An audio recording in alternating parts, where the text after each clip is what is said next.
Santa Lucía del Monte, olía a naranjas y a pan. Siempre, a cualquier hora, en cualquier estación, ese barrio tranquilo olía a esas dos cosas, y a tierra mojada cuando había llovido por la noche.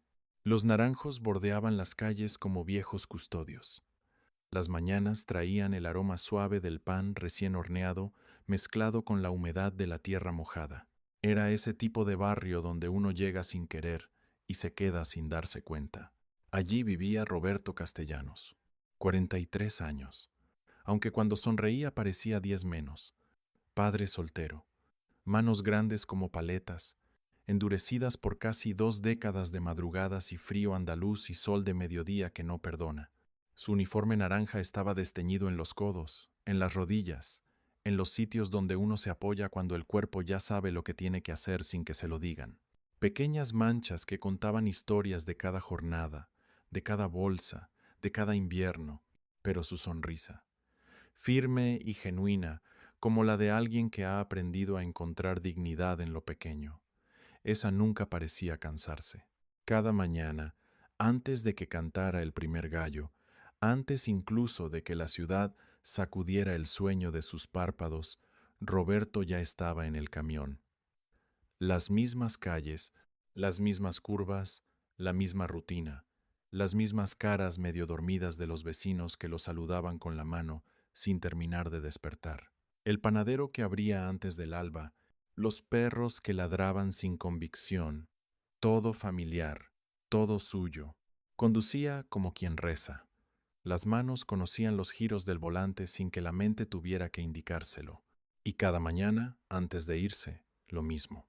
Una niña de 6 años y medio en los escalones de la entrada de su pequeña casa alquilada, rodillas juntas, manos sobre el regazo, ojos fijos en la esquina por donde doblaría el camión, esperándolo, sin que nadie se lo pidiera, sin falta nunca. Valentina tenía los ojos grandes y verdes como el campo en primavera, y una cascada de rizos castaños que Roberto recogía cada mañana en 2 trenzas torcidas, torpes pero hechas con amor. Llevaba siempre su vestido favorito, uno de color amarillo pálido con pequeñas margaritas bordadas en el dobladillo, el mismo que Roberto había comprado en el mercado del pueblo pensando en los domingos de su propia infancia. Roberto la miraba siempre desde el espejo retrovisor. Primero un saludo exagerado, los 2 brazos en el aire, como si celebrara algo enorme e invisible. Luego uno más lento, más secreto, solo para ella. Y Valentina levantaba su mano pequeña hacia el cielo, como plantando una bandera que nadie más podía ver. Así, todos los días, como un pacto, como una promesa que ninguno de los dos había tenido que pronunciar en voz alta para que fuera real. Al otro lado de la calle, 3 casas más allá, se alzaba una casa de fachada blanca con ventanas altas y persianas verdes. En el camino de entrada descansaba siempre un sedán oscuro, reluciente como un espejo. Allí vivía Camila Dorado, abogada, brillante, temida en los juzgados de Sevilla, siempre vestida con trajes oscuros de corte impecable, el cabello rubio recogido en un moño perfecto incluso a las 7 de la mañana, cuando el barrio todavía bostezaba. Caminaba rápido, hablaba rápido, tomaba decisiones rápido. El mundo para Camila era un calendario lleno de compromisos, y había aprendido desde joven que el tiempo perdido no volvía. Su hija Sofía tenía 4 años, rizos rubios sueltos, sin sujetar, como si la niña prefiriera que nada la contuviera demasiado, pequeña y delicada como una figura de porcelana. Rara vez se apartaba del lado de su madre. Era una criatura de miradas largas y gestos precisos, de manos que señalaban lo que la boca no decía, porque Sofía no hablaba, ni una sola palabra desde los 2 años. Los médicos del Hospital Virgen del Rocío lo habían llamado mutismo selectivo al principio, luego simplemente un retraso del lenguaje. Camila la había llevado a especialistas en Madrid y en Barcelona. Había probado terapia del habla, terapia de juego, sesiones de musicoterapia con una maestra dulce que tocaba el piano de oídos. Nada había traído un sonido. Sofía se comunicaba con asentimientos, con señales, con un suave murmullo sin forma cuando estaba contenta o se sentía segura, pero palabras, no. Camila la amaba con una ferocidad silenciosa, de esa que no sabe bien cómo expresarse y entonces se convierte en acción, más horas de trabajo, más especialistas, más recursos.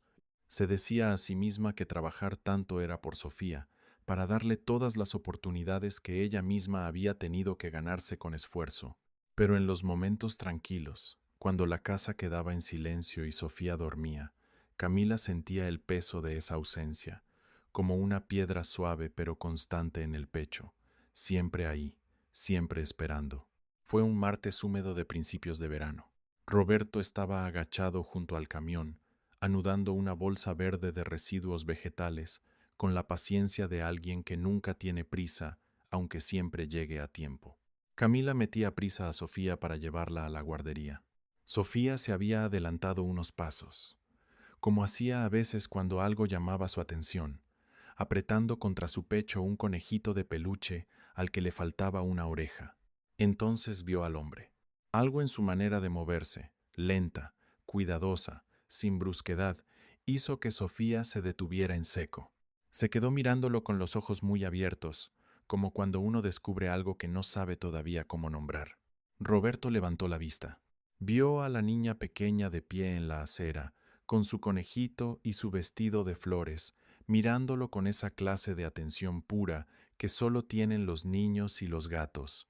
Sonrió despacio. «Hola, señorita», dijo, voz baja, cálida, del tipo que no asusta a nadie. No se incorporó de golpe, no avanzó, se quedó exactamente donde estaba, dándole espacio, como si entendiera por instinto que hay criaturas a las que hay que dejar acercarse solas. Sofía no se movió hacia él, pero tampoco retrocedió. Inclinó la cabeza un poco hacia la derecha, estudiando el naranja brillante del uniforme, las tiras reflectantes que captaban el sol de la mañana como pequeños espejos. Roberto metió la mano en el bolsillo de su peto y sacó una margarita, un poco arrugada pero entera, que había recogido del borde del jardín de alguien más temprano. La sostuvo con la palma abierta hacia arriba, sin extender el brazo, sin acercarse. «Me la encontré de camino», dijo. «Pensé que le vendría bien algo de compañía». Sofía miró la flor, luego miró a Roberto, luego volvió a mirar la flor, y dio un paso, solo uno, pero lo dio. Sus deditos pequeños cerraron la margarita con cuidado, como si fuera algo frágil que podría romperse si se apretaba demasiado. El mundo pareció suspender el aliento por un instante. El murmullo de las hojas, el zumbido lejano de una moto, la voz de Camila cortada a 10 metros de distancia por una llamada de trabajo. Roberto asintió una vez, serio y cómplice a la vez, como si acabaran de firmar un pacto muy importante. «Cuídala bien», murmuró. «Las margaritas no les gusta estar solas mucho tiempo». Sofía miró la flor, luego a él. Sus labios se separaron apenas. No salió ningún sonido, pero sus ojos se suavizaron y las comisuras de su boca subieron en la sonrisa más pequeña y más tímida que Roberto había visto en su vida. Una sonrisa que no pedía nada, una sonrisa que simplemente era. Desde el camino de entrada, Camila había terminado su llamada y miraba toda la escena. Veía a su hija de pie frente al recolector de basura, sosteniendo una flor, con algo en la cara que Camila no había sabido ponerle nombre hasta ese momento. La paz. Sofía tenía cara de alegría. Algo dentro de Camila se aflojó, solo un poco, pero lo suficiente para notarlo.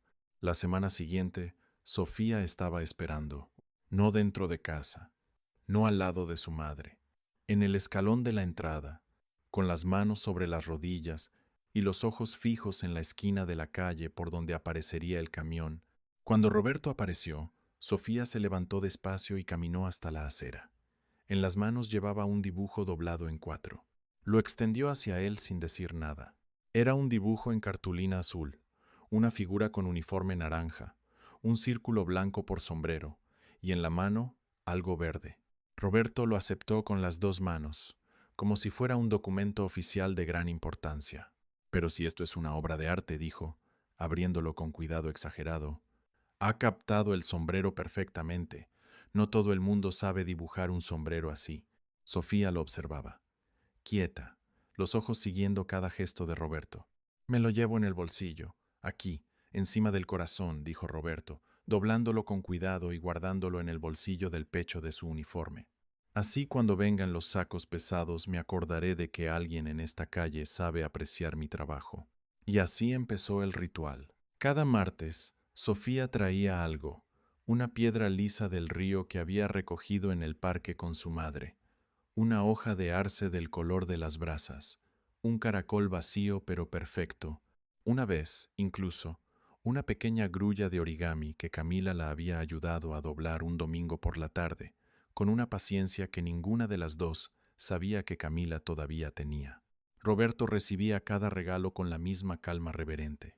Y a cambio, compartía historias cortas, susurradas con voz baja para que solo Sofía las oyera, que había una familia de erizos viviendo detrás del contenedor de la calle Giralda, que el camión a veces hacía un sonido como de canción cuando pasaba por el bache de la Avenida del Paraíso, que él y Valentina habían contado 42 estrellas la noche anterior desde el balcón y que la estrella más brillante estaba justo encima del almendro del vecino, como si alguien la hubiera colgado a propósito.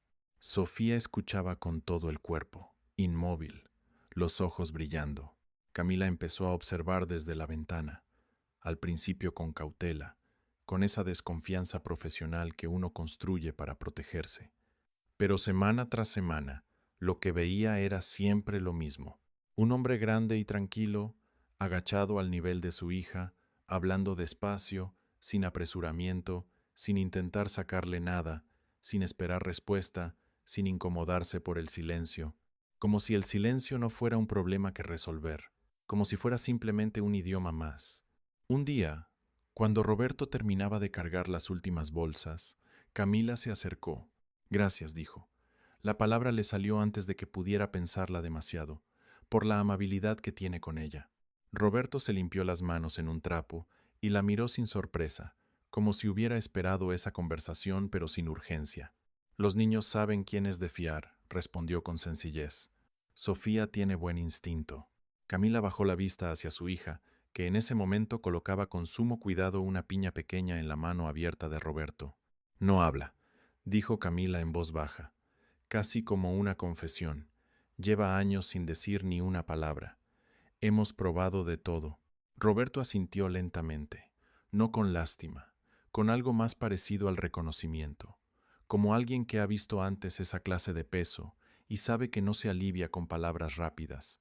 Las palabras no son el único idioma, dijo.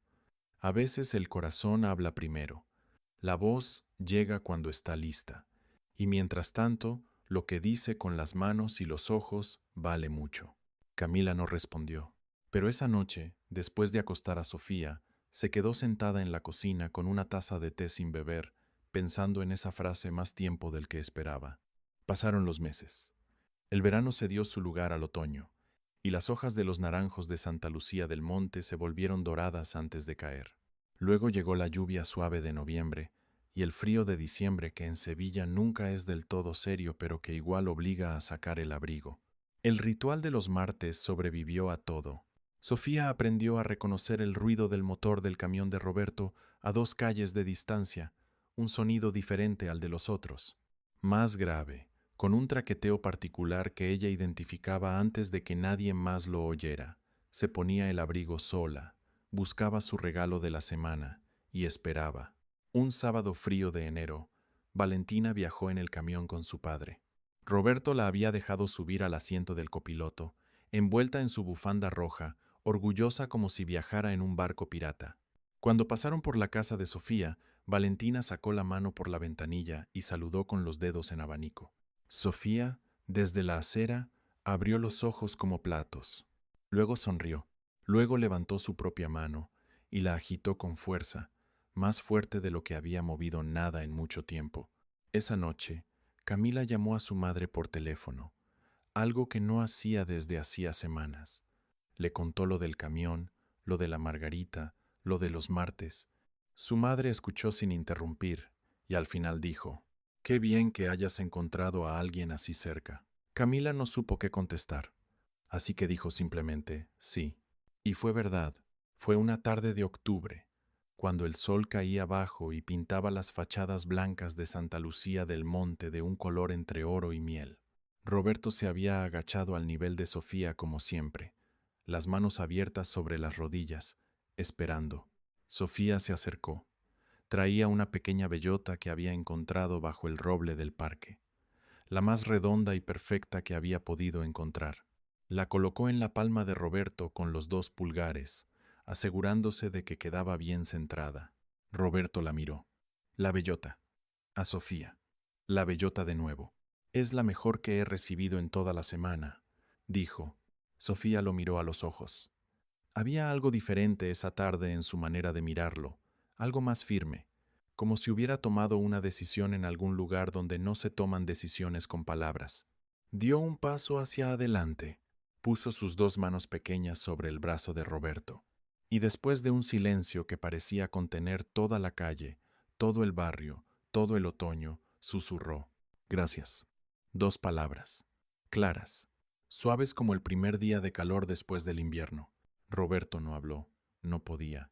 Tenía los ojos llenos de algo que no era tristeza, pero se le parecía mucho por fuera. Cubrió la mano de Sofía con la suya grande y callosa, y asintió despacio, dejando que el momento ocupara todo el espacio que necesitaba. Detrás, en el camino de entrada, Camila había bajado el teléfono sin darse cuenta. Las lágrimas le cayeron antes de que pudiera decidir si llorar o no, como le pasa a veces con las verdades que uno lleva tiempo esperando sin saber que las esperaba.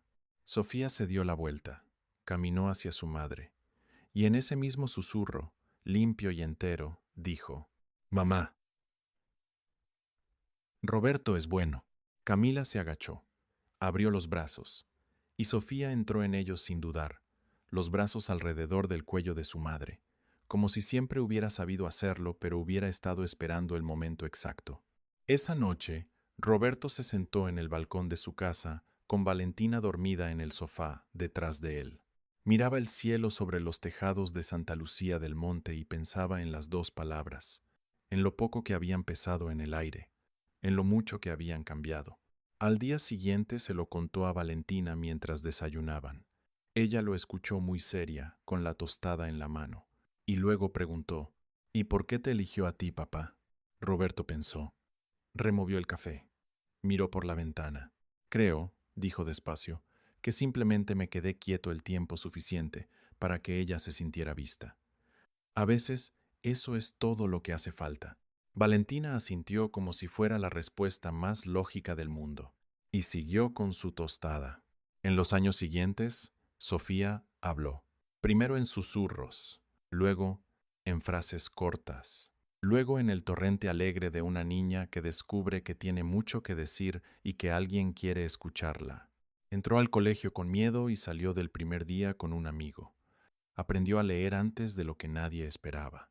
Camila empezó a salir de la oficina antes, primero a las 6, luego a las 5, luego a veces incluso a las 4, porque había descubierto que el parque a las 4 de la tarde tiene una luz que a las 6 ya no tiene. Ella y Roberto se volvieron amigos de ese tipo tranquilo que no necesita grandes gestos. Un café, los sábados, conversaciones breves en la acera. El intercambio de recetas de madres que ninguno de los dos ya podía llamar para preguntar. Y cada martes por la mañana, sin importar si llovía o el cielo estaba azul como una promesa, el camión de Roberto pasaba un poco más despacio por la calle de Santa Lucía del Monte. Sofía esperaba en la acera. Con su voz clara y fuerte, llamaba: «Buenos días, Roberto». Y él siempre saludaba de vuelta, primero uno grande, entusiasta, con el brazo por la ventana, luego uno más lento, solo para ella. La vida, aprendieron todos a su manera, no se mide por cuánto acumulamos ni por cuánto ruido hacemos. Se mide en los pequeños actos constantes de ternura y de gentileza que nos recuerdan que no estamos solos. Y a veces, lo más extraordinario que puede hacer una persona es simplemente quedarse quieta, ser gentil y dejar que otro corazón encuentre el camino de regreso a casa.